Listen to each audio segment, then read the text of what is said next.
Irene, please. I know I was wrong. Please don't do this. Don't marry him. Go, Maxwell. You came back too late. The day Maxwell came back begging, Irene told him no, she still loved him. But she no longer trusted him. Days later, she had the wedding of every girl's dream and married Ethan, the billionaire who promised her peace, luxury, and a beautiful future. For a while, it truly felt like she had made the right choice. Until love turned into control, comfort turned into captivity, and the mansion she once admired became the very place she prayed to escape from alive. When Maxwell begged me not to marry Ethan, I cried after he left, not because I had changed my mind, because pain does not disappear simply because you choose against it. He stood there that day, all height and regret and late confession, looking like a man who had finally understood what he had destroyed. And for a moment, just one terrible moment, I wanted to run into his arms and ask him why. Why he had done that to us, why he had left me begging like a fool, why he had come back only when another man was already waiting at the altar of my future. But I didn't. I looked at him and chose the harder thing. No, I told him. He stared at me like he had not heard properly. My voice shook, but I forced the words out anyway. No, Maxwell, at this point, no. He stepped closer. Irene, please, no. I shook my head harder this time. If you could stay away from me for over 3 months without talking to me, without explaining anything, without even having one real reason, then what exactly am I supposed to trust now? He looked like he wanted to speak, but I didn't let him. You used silence to punish me for nothing. You watched me cry, call, beg, and humiliate myself, and you still kept quiet. Nobody uses silence like that to solve a problem. Nobody does that to somebody they truly love. His eyes filled, but I was too hurt to soften. At this point, even if I wanted to come back, how would I do it? I asked. Ethan and his family have already come. They've spoken to my parents. They've done everything properly. The wedding is already being prepared. I'm almost like a married woman already. He lowered his head, and I think that was when the truth finally entered him completely. He was too late. I wiped my face and said the ugliest truth of all. You only came back because you heard I was getting married. If I was still crying in my room and waiting for you, you would probably still be keeping quiet. He flinched so hard that for a second I almost regretted saying it. Almost, because I still loved him. That was the tragic part. I still loved him, but love without trust is just a wound with memory. So I stepped back and told him, quietly this time, go, Maxwell. He looked at me for a very long time. Then he nodded once, like a man whose heart had stopped arguing with reality. He didn't fight again. Didn't drag the moment out. Didn't create a scene, he just cried. And then he left. I watched him go with tears in my eyes and knew, deep inside, that whatever had once lived between us had not died naturally. It had been strangled, and sometimes when a love dies that way, it doesn't leave cleanly.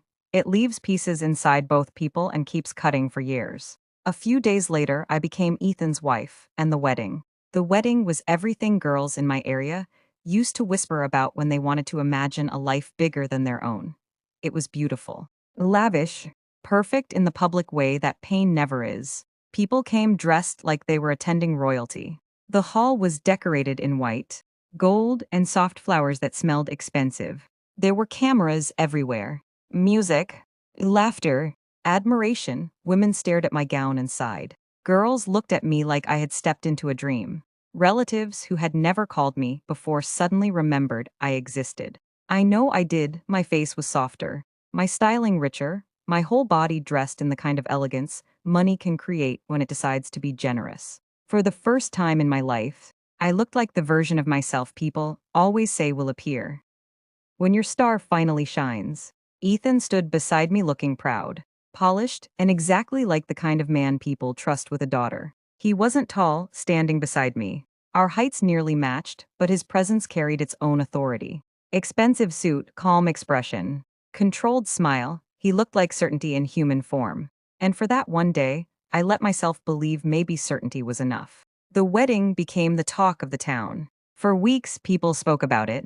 The decorations, the guests, the money, the food, the bride, the billionaire husband. Some people said I was lucky. Some said God had remembered me. Some said this was what happens when a woman is patient. I heard everything and smiled when necessary. Only I knew that part of my smile was stitched together over a heartbreak nobody could see. Maxwell did not attend, I knew he wouldn't. And still, at one point during the ceremony, I found my eyes moving through the crowd in a stupid act of habit. Like part of me still expected to find his tall frame somewhere far back, standing quietly and regretting everything. He wasn't there, only Ethan was there. Steady, present, certain, so I married him, and for a while, I truly thought maybe life had decided to be kind after all. The first months of my marriage were soft. That is the most dangerous kind of beginning. Ethan was loving in ways I had not expected. Not loud love, not immature love. Not the kind that leaves you dizzy with uncertainty. His was mature, deliberate, arranged like luxury furniture, placed properly, maintained carefully, and always looking impressive. He spoiled me. Clothes I would never have dreamed of touching became normal. Perfumes, shoes, jewelry, good food, beautiful spaces, comfort I had never known. He watched what I liked and remembered it. He noticed when I was quiet. He asked if I was tired. He made sure I was well taken care of. And because my heart had been starved for so long, I started softening. That was how Ethan truly got me, not through wealth alone. Through consistency. He did not make me chase him. Did not disappear. Did not turn me into a beggar. And after what Maxwell had done, that steadiness felt like healing. Then he took me to Dubai, in the United Arab Emirates. That trip changed something in me. Until then, Thank you. Thank you for bringing me to Dubai. marriage to Ethan had felt like something I was still learning how to wear. Beautiful, yes, comfortable in parts, but not yet fully mine. Dubai made it feel real, the lights, the buildings, the hotels, the way everything looked polished beyond imagination. The way he held my hand in public, like he was proud to be seen with me. The way he looked at me across dinner tables with city lights behind us. The way he made things feel easy. For the first time since my old life ended, I stopped looking backward. I laughed freely there. I rested there. I let my guard down there, and somewhere in the middle of that trip, without ceremony, without planning, without even wanting to admit it too early, I fell in love with my husband. Real love, not gratitude. I love you so much, and thank you for not giving up on me. And I love you, babe. Not relief, not borrowed affection, love. That realization surprised me so much that one night, while he slept beside me in a bed bigger than my mother's whole room back home. I lay awake staring at the ceiling and thought, maybe this can truly work. Maybe this is my life now. Maybe this is the man I'm meant to love. When we returned, I gave myself fully to the marriage. I stopped emotionally standing at the door. Stopped comparing. Stopped carrying Maxwell's memory around like a secret ache I was somehow still responsible for. I told myself, this is your husband now. Love him well, and I did. I was attentive, respectful, warm, committed. I wanted to make Ethan happy. That was when life shifted again. I got pregnant. At first, it felt like more joy, more cement around the marriage.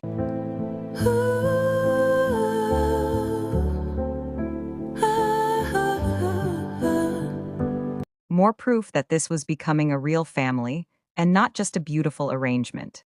Ethan seemed pleased. My family was overjoyed. Everybody said I was blessed, and I tried to feel only gratitude. But then I had to return home for a while, and Ethan did not come back with me. At first it didn't look serious. Business, he said. Responsibilities. He would join me later. He needed to sort out some things first. I believed him, of course I did. Why wouldn't I? This was my husband now. The man I had finally chosen with my whole heart. The man who had shown me love in the language of safety, luxury, and consistency. So I waited for him the way wives do. But something was different this time, not immediately painful. Just different. He called, but not the same way. He checked in, but with a certain distance. His tone changed in little ways that only a woman in love can hear clearly. Then came the instructions. At first they sounded harmless. Don't stress yourself. Stay indoors more. Don't move around too much. Don't do this. Don't do that. I thought he was just being protective because of the pregnancy. Then the baby came, and with the baby came a version of my marriage I had not seen before. Ethan became more demanding, not monstrous overnight. That would have been easier to identify. No, he became controlled in the way some men call leadership, when they want to hide domination. He started deciding things without discussion, telling me what was acceptable, telling me what kind of wife he expected, telling me what a mother should prioritize. The softness remained in public. The sharpness began in private. I remember the first time I told him I wanted to go back to school and finish. I had left school earlier because of financial problems at home, and now that I was married to a billionaire, I thought maybe this was one of the dreams I could finally return to. He didn't even consider it. I blinked. No, no, he repeated calmly. There is no need for that. I thought maybe he misunderstood me. So I smiled lightly and said, "It matters to me." He looked at me in a way that made me suddenly feel much younger than I was. "You don't need school now, Irene. You need to focus on your home." That answer sat bitterly inside me, but I told myself not to overreact. Maybe later, I thought. Maybe this is just timing. Then I brought up business, not some huge idea. Just something small, something of my own. Something that would make me feel alive outside diapers, feeding schedules, and waiting. Again, he refused. "Why do you need to do business?" He asked. I laughed awkwardly. "To have something for myself." "You have me." It was supposed to sound romantic. It didn't. By then I had started living in a strange kind of loneliness. Technically married. Technically provided for. Technically secure, but emotionally, I was beginning to feel like a woman placed on a shelf. Everything I needed came through Ethan. Every comfort, every expense, every decision. If I asked for money, he would send it. If I needed something, he could provide it. But that was exactly the trap. The more he provided, the less freedom I had to define myself outside him. And Ethan was away a lot, so much that I started feeling like a single mother wearing a married name. He would come back occasionally, once in a while, sometimes after long stretches, and each visit brought its own atmosphere of tension. When he was present, everything had to move according to his expectations. The house had to feel a certain way. My tone had to be a certain way. My behavior had to fit his image of order. Then he would leave again, and I would be left with children, silence, and a life that looked luxurious from the outside, but felt strangely empty from within.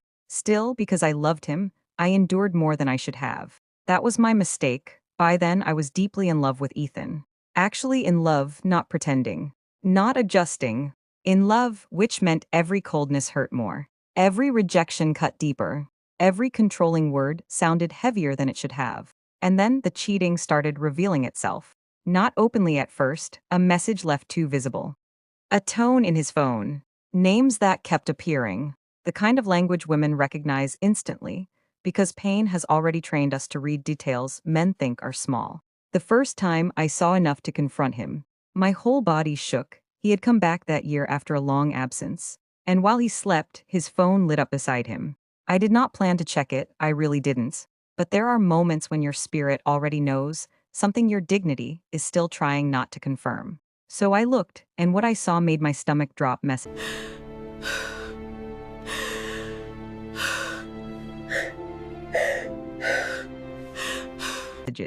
Intimate ones, careless ones, familiar ones, not one woman. More than one. I sat there staring at that screen while my marriage rearranged itself in my head. The next morning, I confronted him. At first, he denied, then dismissed, then got angry that I had looked. You see what you made me do?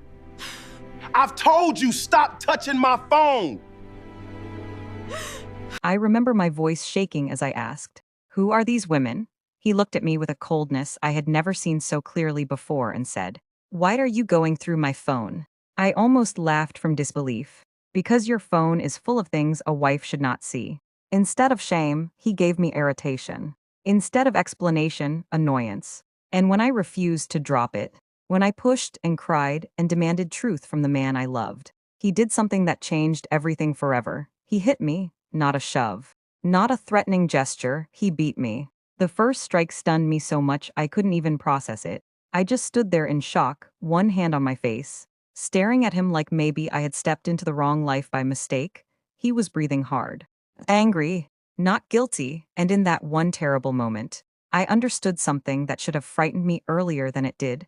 Ethan no longer loved me. If he ever truly had, from then on, the problems multiplied: cheating, control, humiliation, fear. Every confrontation became dangerous. Every question became disrespect in his eyes. Every attempt to hold him accountable turned into stress. It almost felt cruelly familiar. Maxwell had used silence. Ethan used power, different weapons. Same destruction. By then we had children. And children complicate pain in the worst ways. Because now leaving is not only about your heart. It's about safety, money, shelter, school fees, stability, survival. So I stayed longer than I should have. I kept hoping, kept adjusting, kept telling myself maybe this phase would pass. Maybe he was under pressure. Maybe fatherhood had changed him. Maybe marriage simply had seasons, and this was one ugly one. But ugly seasons are not supposed to leave bruises. Ugly seasons are not supposed to make you afraid to speak in your own home. Ugly seasons are not supposed to make your children watch you become smaller. At some point, I no longer recognized myself. This is not the type of marriage I want. God help me. I had been a girl with hope, then a bride with wonder, then a wife in love, then a mother trying to hold a collapsing house together with bare hands. And now, I was becoming a woman whose whole life revolved around not provoking a man who had already left her emotionally, but still wanted ownership. The final break did not come in one grand dramatic moment. It came through accumulation, one insult too many, one message too many, one humiliation too many, one silence after violence too many. I stopped begging, stopped explaining, stopped trying to win back the version of Ethan I had loved in Dubai. The loneliness in this house is too much. What type of marriage is this? I can't deal with this. That man, if he had ever truly existed, was gone, or maybe he had simply been the soft launch of the man he knew I would not fear yet. When he eventually filed for divorce, he made it look like I was the problem. Stressful, difficult, too much, too emotional, too confrontational. I remember staring at the papers and feeling something strange. A divorce paper? Wait, this man wants to divorce me? Not devastation, relief, a cruel, shaking, exhausted relief, because by then, I had lost so much inside that marriage that even being discarded started to feel like release. The divorce was messy, cruel, exactly as you said it should be. He was wicked financially, cold strategically.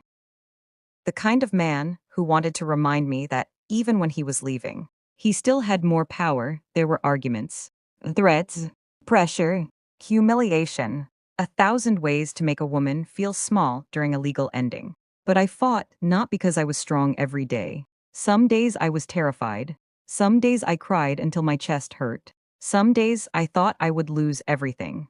But I fought because, by then I had children looking at me, and I could not let their whole lives be shaped by the same fear that had shaped my marriage. In the end, I got custody. It's my babies. We will be fine, and I don't know how it will happen, but I trust God. That was my victory, not wealth. Not a perfect settlement, not some glamorous triumphant ending where the wicked man loses everything, and the woman rises instantly into beauty and freedom. No, I left with less money than people would imagine. Less comfort, less ease. Ethan was wicked with finances, just as he had been wicked with love. So I did not leave the marriage rich. I left it breathing, and sometimes breathing is the greater miracle. Life after Ethan was hard. I won't lie and make freedom sound easy just because it was righteous. I know this is not the life you are used to, but don't worry, God is taking us somewhere. It was hard, children to raise, bills, responsibility, an image to rebuild, a self to rediscover after years of being controlled. But even in the hardship, there was something I had not felt in a long time. Peace, no one shouting rules at me. No one telling me I could not learn. No one beating me for asking questions. No one turning provision into ownership. I became a single mother, yes. Not financially where I once was.